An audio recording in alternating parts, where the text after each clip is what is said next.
Okay. Thoughts and quotes. This quote is from page 317. So the speaker is someone who is one of the Luther type. Luther, or maybe even best described as Moocher. Ayn Rand used these terms in her philosophy. So let's just read the quote and then I'll explain why this person is categorized in such a way and in such terms. Okay. So, oh yes, he said proudly, I brought suit. I'm sure it would seem strange in some of your hidebound eastern states, but the state of Illinois had a very humane, very progressive law under which I could sue him. I must say it was the first case of its kind, but I had a very smart liberal lawyer who saw a way for us to do it. It was an economic emergency law which said that people were forbidden to discriminate for any reason whatever against any person in any matter involving his livelihood. It was used to protect day laborers and such, but it applied to me and my partners as well, didn't it? So we went to court and we testified about the bad breaks we'd all had in the past. And I quoted Mulligan saying that I couldn't even own a vegetable pushcart. And we proved that all the members of the Amalgamated Service Corporation had no prestige, no credit, no way to make a living. And therefore, the purchase of the motor factory was our only chance of livelihood. And therefore, Midas Mulligan had no right to discriminate against us. And therefore, we were entitled to demand a loan from him under the law. Oh, we had a perfect case, all right. But the man who presided at the trial was Judge Narragansett, one of those old-fashioned monks of the bench who thinks like a mathematician and never feels the human side of anything. He just sat there all through the trial like a marble statue, like one of those blindfolded marble statues, etc. I'll continue later. So this person, and this is about discrimination and whether discrimination is always bad and what discrimination is, especially in the perspective of law and business. So this makes me think of some other cases when, for instance, the gay couple that sued a business, I think it was here in California, right? Because they were not sold cake in that store, right? And as far as I remember, that store had to shut down because it was found that it was discriminatory, and the conservative religious folks went out of business as a result. I'm gay, I'm non-binary, I'm for marriage equality, but still I find it monstrous that businesses have to shut down because of reasons such as these. I don't know, something feels wrong. It's not just feeling, but when you reason logically. So could the gay couple buy their cake in many other places? They could. Would the business suffer only based on how they treated their LGBT customers? The business would suffer. So I'd rather have it business function on its own, like business and customers, as long as it's not about doing something against the law, like blackmail or threatening and stuff like that. because economy can regulate itself. Like we customers right now, we know that in the US, a lot of businesses that supported Trump, they are not in very good shape, right? Tesla and other businesses of Elon Musk. I think the other one that suffers a lot is Target, etc. So, customers and businesses can regulate themselves and go through those things. And governments should be small. Governments shouldn't be regulating most of our activities. Just as religion and state are separate, it's best when economy and state remain separated as well, as long as it's not about embezzlement and illegal things. Okay. Who is the lady in the portrait? Well, it's just my roommates. They hanged her, hanged her portrait. It's I think her name was Yulia Tikhanovskaya, the leader of the Belarusian opposition, but it has nothing to do with me. Although I support the Belarusian opposition. Hi, Leonid, привет. Okay. I think I will just remove this guy. Mehrad Ail or Ali. Okay, so and this when this guy sued a banker, Midas Mulligan is a banker, and he said, "Oh, you are discriminating against me by not giving me a loan." That's a very funny thing to do, and in theory, that could be thought of as discrimination, right? Like you're a financial institution and you're refusing a loan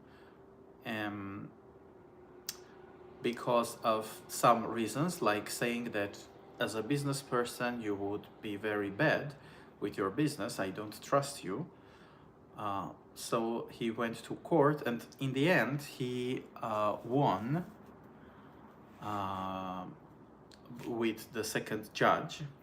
So this seems a little worrying also. And in the world of collectivism, in needs-based economy, this would make sense, like because people like absolutizing things. Yes, they like saying like, okay, this is absolute life, or the value of life is absolute, or anti-discrimination principle should be absolute. So making things absolute is dangerous in itself, and it can lead to things like that. And I wouldn't buy from that shop, like getting back to that LGBT discrimination case, I wouldn't buy from that shop myself. I would avoid that shop. I know that the leadership of Chick-fil-A is homophobic. Yeah, they had some problems with LGBT phobia in the past, so I just eat from In-N-Out. But still, destroying businesses only based on that, if the business is not trying to harm that specific society or the specific individuals through direct action, like infringing on their rights, etc.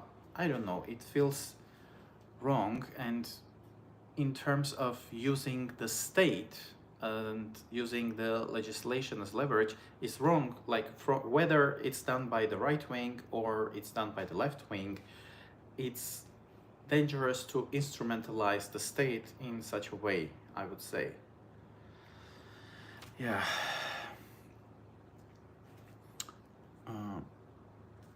We were entitled to demand a loan from him under the law. That's, law like this is very bad. And the Okay, I will find that passage again. Yes. People were forbidden to discriminate for any reason, whatever, against any person in any matter. So again, this absolutization, yes, something is absolute. That's dangerous, and that's the language of manipulators, people who want to control. Whether they say any or anything, everything or nothing, those absolutization formulas already show that we deal with people who are not honest, who want to manipulate. And here's one little experiment anyone can do. By the way, I encourage people on YouTube to give me thumbs up and on TikTok to send me hearts. So here's an example. Probably most of people would agree with me if I said that life is precious. Yes, life is an important value. And I agree with that too. But I will disagree with the idea that life is always the most important value and it is always wrong to take someone else's life. In the political left, people idealize it, saying that no, that sentence is wrong and unalivening people is always wrong in any context. And the right wing is partially absolutizing this by saying that a fetus is alive and abortions should be banned. So both sides, they kind of cherry pick, they idealize and they absolutize. Here's a little experiment I invented myself, and I invite you guys to go through this experiment, okay? I called it the Akbar restaurant experiment. Now imagine you are at a restaurant and you're celebrating something. It could be your birthday or whatever. And you have all the people whom you love in that place. Your family members, your favorite celebrities. So everyone is there, people whom you value, maybe your teachers from the teachers from your high school whom you admired, etc. So maybe it's 150 people or whatever. All of you are celebrating.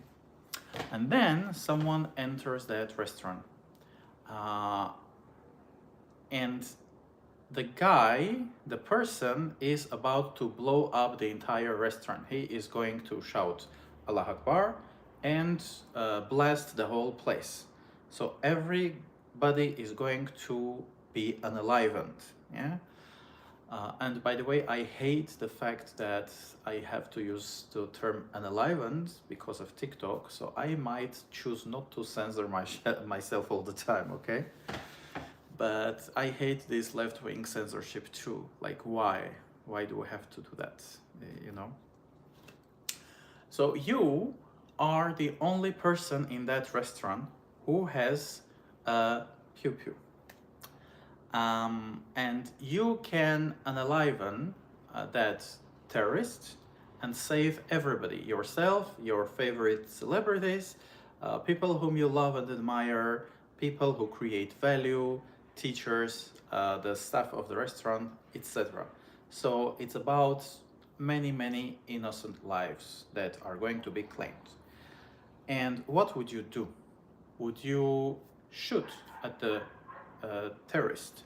Or would you say that no, life is always precious, I'm not going to kill in any circumstance?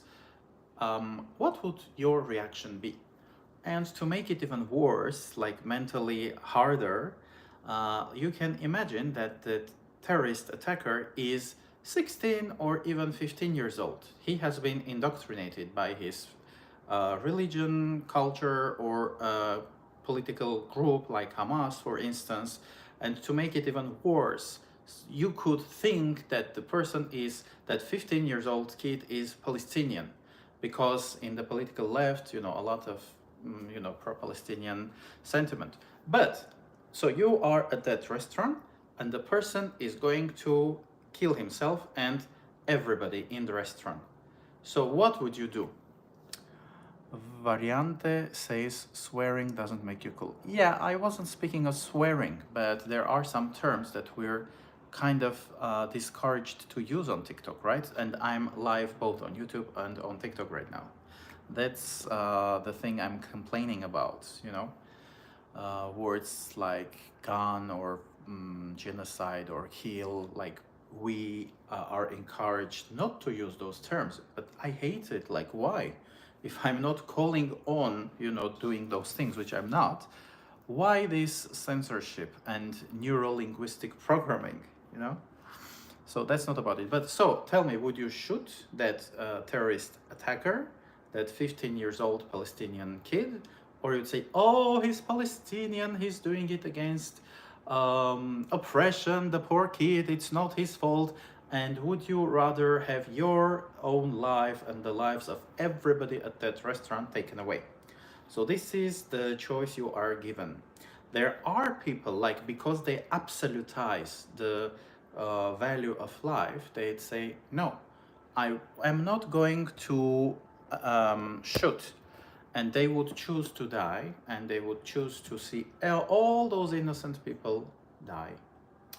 Like the witnesses of Jehovah, for instance, Jehovah's Witnesses, they refuse to take guns in any circumstances, right?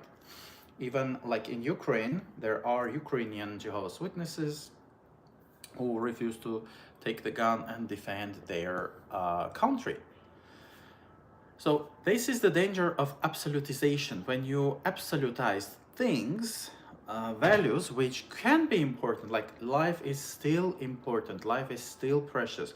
We usually, if you're a mentally healthy person, you want to live, yeah? And you don't want to kill others. So life is still precious and valuable. However, there are contexts and circumstances in which it would make sense, reasonably, it would make sense to shoot and defend yourself and kill the enemy. Like if Ukrainians take down their weapons, even for a few days, or if Israelis take down their weapons, even for a few days, those countries would be wiped off within hours or within days, right? So what would be morally right for a Ukrainian or Israeli soldier? Not to shoot and to be sacrificed to the right-wing nationalistic ideologies of their enemies, or to defend their country, their freedom, and the model of the civilization that they are the representatives of. The civilization that is about freedom, equality, life, civilizations that respect LGBT people, atheists, women, political opposition. Would you rather see, for instance, if you absolutize the value of life, yeah? Would you rather see Ukraine and Israel be destroyed and civilizations that don't care about minorities and about freedom, democracy, constitutional republic, would you rather see more of those republics across the globe? So this is the danger of absolutization. Even beautiful things such as life, if you absolutize the value of life, that's a trap, and you can pay dearly for that. And historically, we have interesting examples of those instances where entire civilizations paid the price of absolutization, a terrible price. Again, I encourage people on YouTube to give me thumbs up, and you can also say hi and tell me where you guys are joining me from. And people on TikTok, you can tap the screen, okay? So, one historical example. This is from ancient Egypt. There was an Iranian, a Persian commander who knew that Egyptians worshipped cats. What he did was he ordered his soldiers to catch cats and march against Egyptians, each holding a little cat. Uh, he also ordered his soldiers to draw cats on their shields. And this is half mythical, this story. You could ask ChatGPT, it will give you all the details, the name of the commander, etc. But so one part of the story might be true. And then Egyptians were terrified of the perspective of harming cats, and because of that, losing the favor with one of their powerful divinities, and they chose not to attack the Persian soldiers at all. So they lost the battle, and Egyptian cities, they say, according to one version of the story, or half story, half myth, they say that Egyptian towns and citadels fell one after another because of this absolutization of that value, because they valued cats absolutely. And the Egyptian civilization fell according to this half story, half myth. Another one, this comes from the Russian Empire. Again, if you ask ChatGPT, it will give you the names. There's a specific, I think Yarmolov, if I'm not mistaken, Russian general.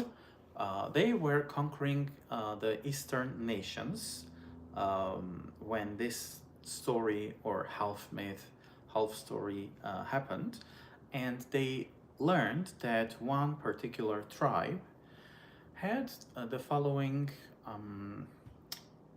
myth. One of their ancient stories told them, generation through generation, that a group, that saviors will come in white and holding white trees in their hands. So this myth was passed from generation to generation, and they believed it in an absolutist manner.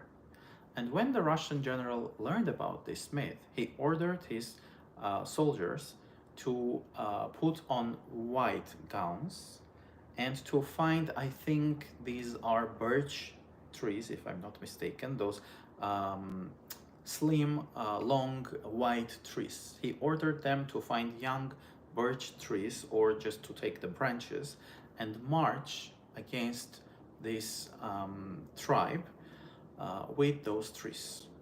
And they started from one particular village, which was very hard to conquer because of the geography and because of how fiercely they fought. So they just went unarmed with white gowns and white trees in their hands. And when the villagers saw them, they got ecstatic, they were happy. It was their myth that was coming to life, yeah?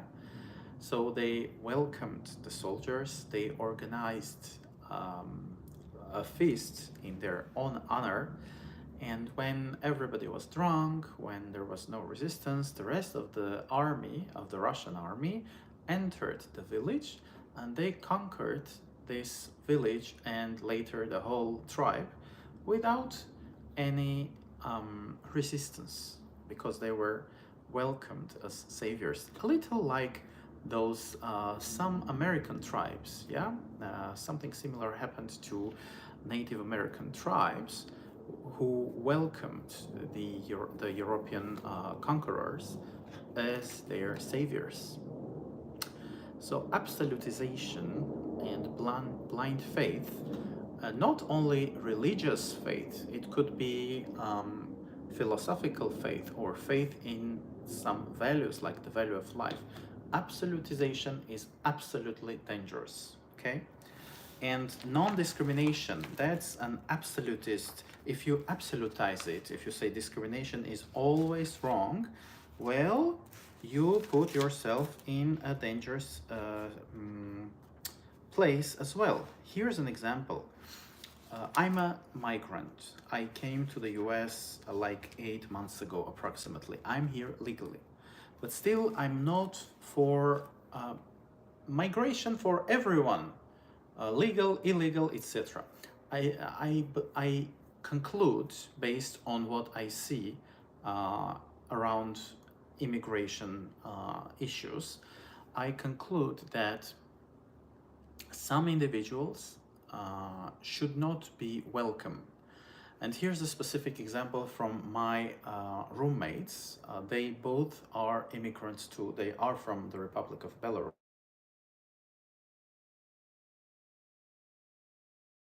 Okay, the phone call is over. So, where were we? Yeah, immigration. For instance, they came through Mexico, and they went through the prison system. Like if you come to the U.S. Through Mexico or with the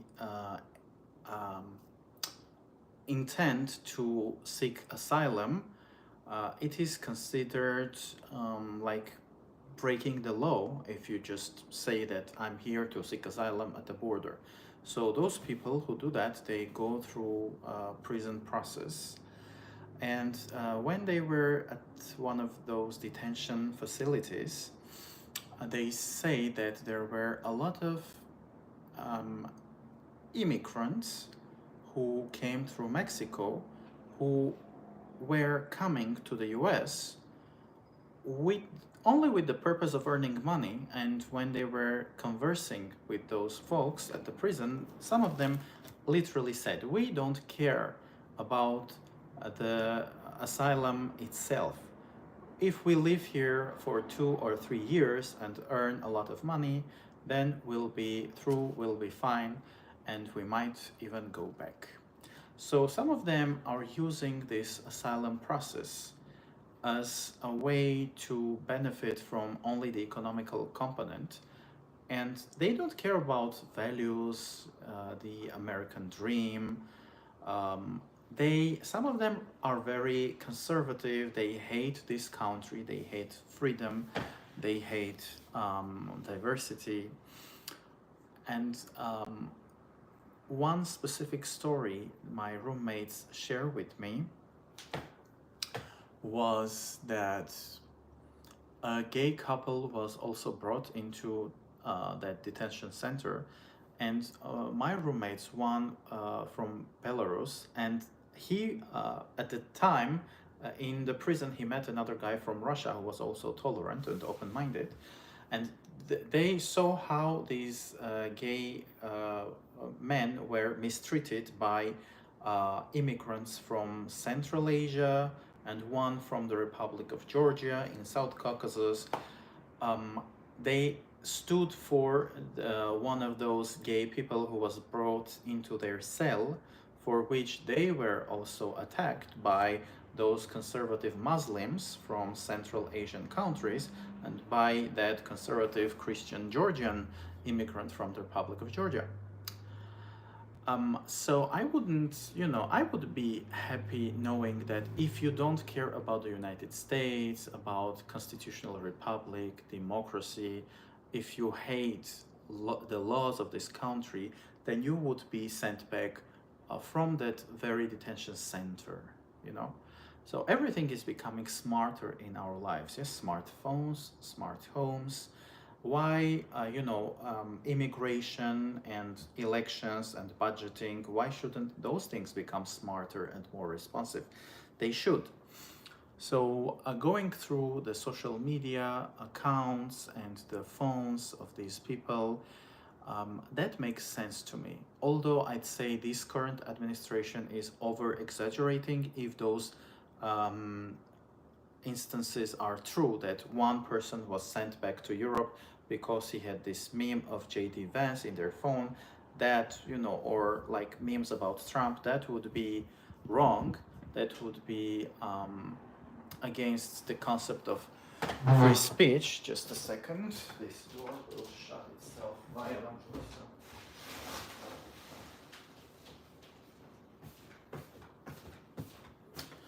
All right. So yeah, it would be great if there was reasonable discrimination against immigrants as well. And those immigrants who hate freedom, who come here with their cultural or religious stereotypes, and they just want to benefit from social, financial, and economic components of this system, that of this civilization, they should be sent back. That's it. And discrimination in that context would be healthy. It would be a good thing to discern and discriminate. So even discrimination is not always bad. This is what I'm saying. Absolutization is wrong. All right, and a little reminder, if you're on YouTube, thumbs up. If you're on TikTok, tap the screen and say hi and tell me where you are joining me from. I already explained who is the girl on the photo, okay, YouTube. So I won't do that again. You can watch back this live and you'll learn the answer, okay?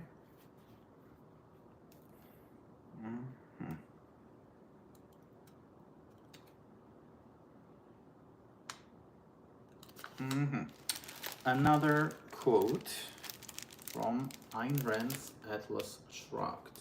Okay. I'm inclined to believe that that's a rumor created by public hysteria, said Dr. Ferris dryly.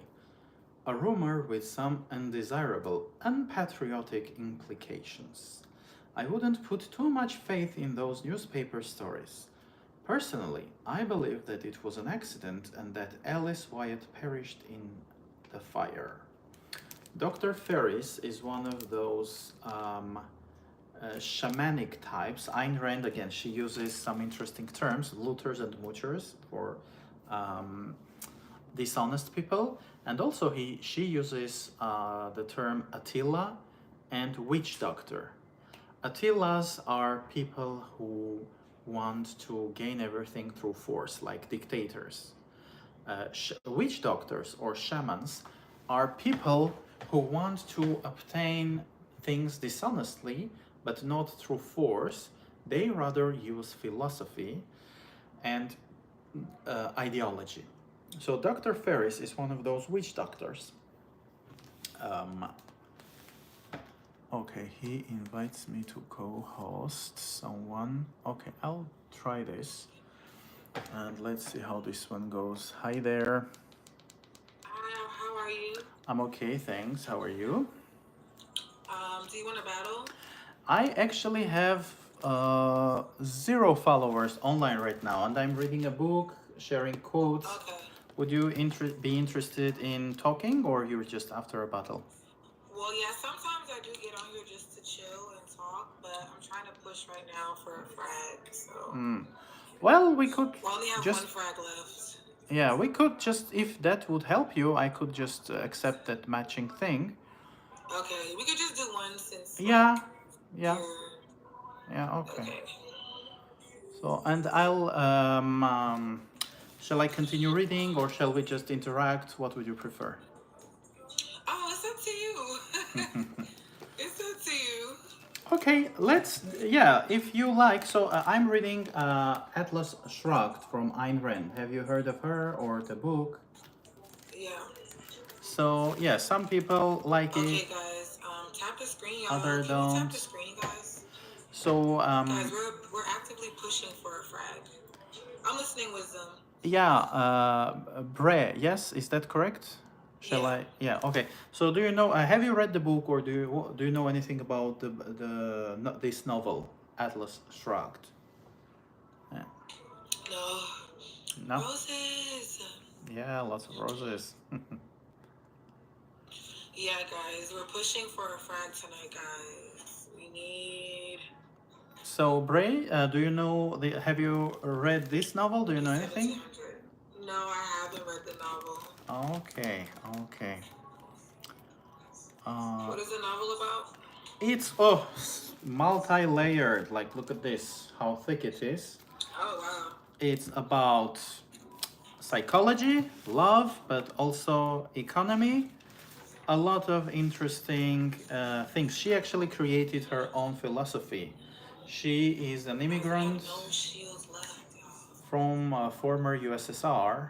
She came to the US and she went up the ladder, and she created, you know, her own philosophy, her own well-being. So a very interesting figure, the author, a lady who achieved a lot in her life. You know, so that's an interesting Okay, that sounds thing. cool. Yeah. Guys, if we can get a frag, we're gonna do a game night tonight, okay? We can do some of the games we played earlier this morning. One of the themes in the book, actually, she talks about people who are dishonest in an ideological way. You know, sometimes people want you to follow them, and they push some, they basically go against your reason. They say, don't listen to your mind, reality is fake, just follow me. It can be some religious thing, it can be a political thing. So the quote I was reading was about one of those people, Dr. Ferris, who is a scientist, quote unquote, and he goes against facts. He says, don't believe facts because facts are optional. And unfortunately, I see a lot of that in the political right and the political left as well today, in the US as well. I'm in California. How about you? I'm in Florida. Oh, okay. Yeah, I think you have a lot of that too. Like when people just deny facts when they don't like those facts, you know? Yeah. Can be about science, it can be about, you know, anything. And it's sad, it's also dangerous because all the dictators love that, you know, when you deny reality and create your own interpretation of reality and you play with people's minds, you can, you know, push all sorts of crap. Yeah.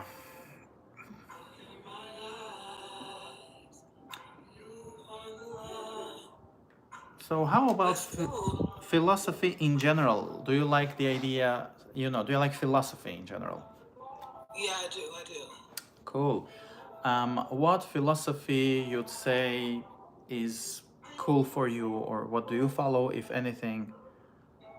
Jesus Christ. Ah, well, that would be also religion, yeah? Oh, my bad. Yeah. No, I'm not a religious person. I accept the fact that people have the right to follow, you know, religion, but I'm not religious. I choose reason, to be honest. Yeah. Yeah. As a kid, I was brought up in a very conservative and religious household, you know, and my grandmas, both of them, Wow. both of my grandmas were very religious, actually. They kind of terrorized me with the concept of hell, you know, as a small boy, because of my JB. yeah, because of my queerness, you know, they maybe it's, you know, also trauma like that and a lot of hatred that I got from my church. That Okay, I definitely followed you, Wisdom, but oh somebody's requesting me, but I oh followed thanks you, okay? oh thanks okay, so let me follow you back and Okay. have a Thank you great so day. much. We're gonna talk more, but I have to battle. Cool. Okay, yeah, we could do that. Okay. All right, have a Okay, good one. later. See you later. Bye. Okay, that was nice. Mhm. So I will remind you guys on YouTube, thumbs up, TikTok, tap on the screen. Okay. So Dr. Ferris is one of those people. So this guy, Wyatt, really disappeared, but Dr. Ferris says, I believe that it was an accident. So believe, yeah, believing. I met people like this. For instance, those pro-Palestinian folks. Once I had a conversation with a pro-Palestinian woman, young, she was young, like she was not in her even 30s. She was even in her 20s approximately. And when I showed her an article about the fact that a gay Palestinian was beheaded, he was an asylum seeker, he went to Israel, he was kidnapped from Israel and taken back to the West Bank. It's not even Gaza, it's West Bank. And he was beheaded there, I think by his family members. So it's not even just the state that's, killing LGBT people. It's the society that is very homophobic and hateful.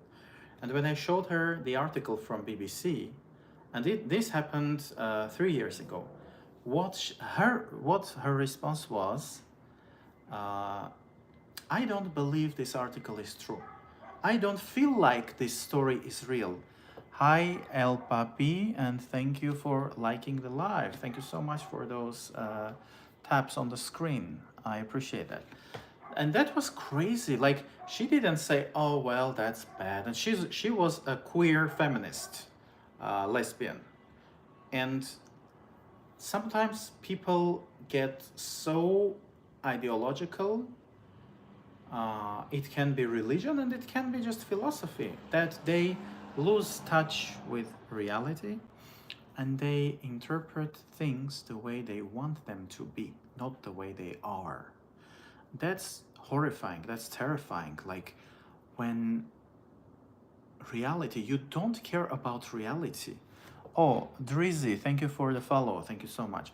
You don't care about reality, you only care about your ideology. And in the political left, unfortunately, this is very popular too. And she was not the only person. I have a young, smart, gay friend from the Republic of Armenia in South Caucasus. He is very pro-Palestine as well.